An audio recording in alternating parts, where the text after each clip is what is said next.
Hello everyone, welcome back. Today we're going to be talking about proofs using the hypotenuse leg, or HL for short, congruence theorem. So first I'm going to talk about what does the theorem actually state. The theorem says that if the hypotenuse and a leg of a right triangle are congruent to the hypotenuse and a leg of another right triangle, then the two triangles are congruent. And so what this means is that there's three criteria that must be met in order to apply hypotenuse leg theorem. And a common mistake I find with a lot of people's two-column proofs is they'll jump to using this theorem without actually having all the criteria met first. In order to use this theorem and state that the triangles are congruent, all three of these criteria must be met. Criteria 1 is that one of the sets of legs must be congruent. So in this case, AC and DF are congruent, so that checks off the legs are congruent, right? Then the second one is that the hypotenuses must both be congruent. Remember, the hypotenuse is the side that is the longest side, and also it's the one that's opposite from our right angle as well. And so in this case, AB and DE are the hypotenuses, and they are congruent. So, step 2, check. And then the third criteria that must be met is that this hypotenuse leg theorem, unlike the other theorems which work for all triangles, hypotenuse leg theorem only works for right angle triangles. And so we need to prove that these are right angle triangles. In this case, they are. We can see these little symbols here. And so that means that our third criteria is met, and therefore ABC and DEF are congruent. Okay, let's take a look at this example right here. It says, given that AB and DC are congruent, and also that AC and CB are perpendicular, and also that DB and CB are perpendicular, prove that ABC is congruent to DCB. Okay. So let's do that. First thing I'm going to do is I'm going to write the givens. So my first given is that AB and DC are congruent, and that is given. And if we look carefully, we'll notice that AB and DC are these two here. These are the hypotenuses of the two triangles that they're wanting us to prove.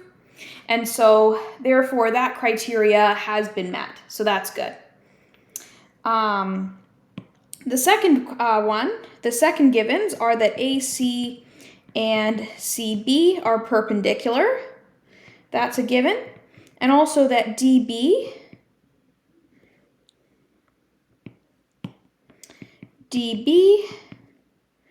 and CB are also perpendicular. That's also a given. And what does it mean to be perpendicular?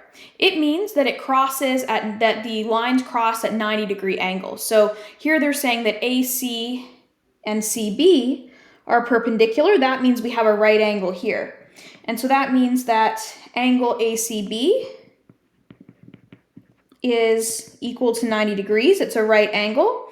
And that we know because of the definition of perpendicular, right? That's just what perpendicular means. And similarly, we can state that DBC is also 90 degrees for the exact same reason, because of the definition of perpendicular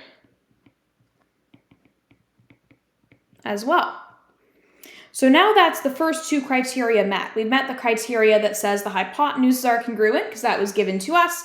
And then we used the fact that the certain lines were perpendicular to our advantage. We used the definition of being perpendicular to show that these must be 90-degree angles. Now there's one more thing we need to do. We need to show that one of the sets of the legs is congruent as well. So we either have to prove that AC is congruent to DB, or we have to prove that CB is congruent to itself. Now the trouble is, there's no real way, given the information we know, to prove that AC and DB are congruent at this point. However, to prove that CB is congruent to itself, well, there's a theorem for that called the reflexive property. that states that any side length is congruent to itself.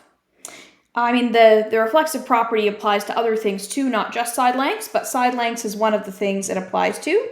And so because CB is congruent to itself, by reflexive property, we have now met that third criteria. Now that we've met all three criteria, which I'm actually going to highlight here, this is the first criteria met, it was a given. This is the second criteria met, which was that the angles are 90 degrees. And then number 3, here's the third criteria met, is that the legs, one set of legs is congruent, because CB is a shared leg of both of these triangles and it's congruent to itself. Therefore, we can use the hypotenuse leg theorem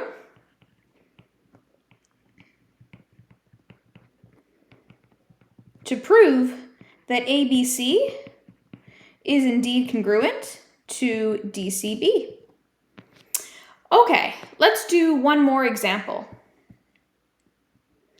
Okay, prove that ABC is congruent to DCB. So first, let's take a look at what's given to us here. So it looks like something that's given to us based on the diagram is that AC is congruent to BD. And also, looks like ABC and BCD are right angles. All right, we can tell because of the little square on the corner. Like that.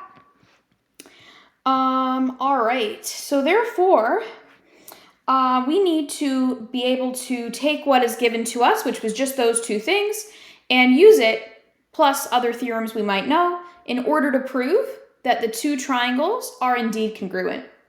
So for hypotenuse leg theorem, we have to prove it's the hypotenuses, one set of legs, and also that it's right angled triangles that are 90 degrees. Now, luckily for us, by definition of ABC and BCD being right angles, having that being given to us, we automatically know by the definition of right triangles or of right angles that therefore ABC must be 90 degrees, and also that BCD is 90 degrees, and so that criteria already is met. Also, the hypotenuse as being congruent is also already met based on what was given. The only other thing we have to do is prove that that one set of the legs is congruent. And once again, just like in our last example, here we have a shared side, which is BC, right? This is a shared leg between them. And of course, any side length must be congruent to itself by the reflexive property. So oftentimes, and reflexive property is especially useful whenever there's a shared leg or shared side amongst triangles. That can be very useful because the reflexive property automatically tells us that that side is congruent to itself, and therefore that can be counted as a side towards both triangles that, is going to count towards our congruence. Okay, so now that we've met all three criteria, we can use the hypotenuse leg congruence theorem to say that ABC is congruent